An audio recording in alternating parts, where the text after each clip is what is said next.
Hi everyone, SciTunes here, and here's my Think Outside the Box 4 entry again.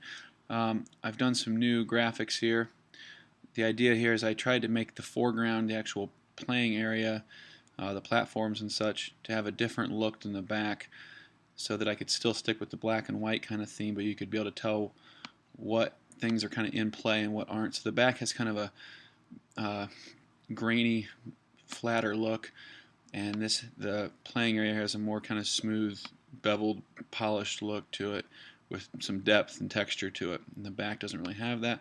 I'm hoping that makes it easier to kind of tell what you're looking for. I added a whole new kind of element to this, which is these crystals. So the idea here is you still have bad guys, but the goal is not to get rid of the bad guys. They're just there. Obviously, you want to avoid them. If you hit them with the light, it gets rid of them. But the objective is to essentially fill these crystals with light. So, and when you do that, a couple things. One thing happens.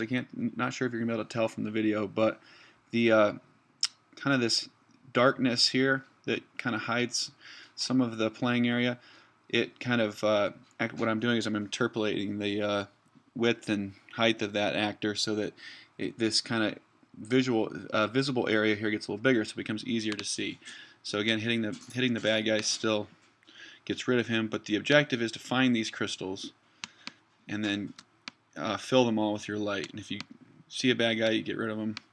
I'm going to make the bad guys actually move around and such eventually. So part of this game now is going to be kind of an exploration sort of thing. So for example, if you go over here, it seems like you can't get over there, but your light can go through that. So now there is a crystal over there, and so I hit that with my light, which for iOS you'd touch here with your left thumb, and you'd use your other index finger to swipe, and you can swipe anywhere. Doesn't matter if you're on it. When you let go of this button, in this case it's the space bar. When you let go of this button, you're now controlling your character.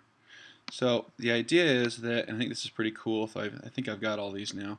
When you get the last one, then all of these crystals shoot these beams of light, and it unlocks a pathway to get to the next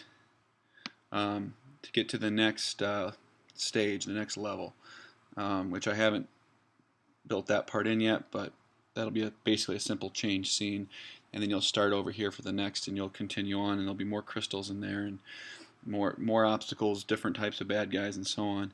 So your objective in every level is to find all of these crystals, and then once you have, and you've lit them all up, then they will essentially illuminate the path that you take to carry on in the game. So that's kind of the new objective, which I think is kind of cool, kind of unique. So anyways, hope you enjoy it.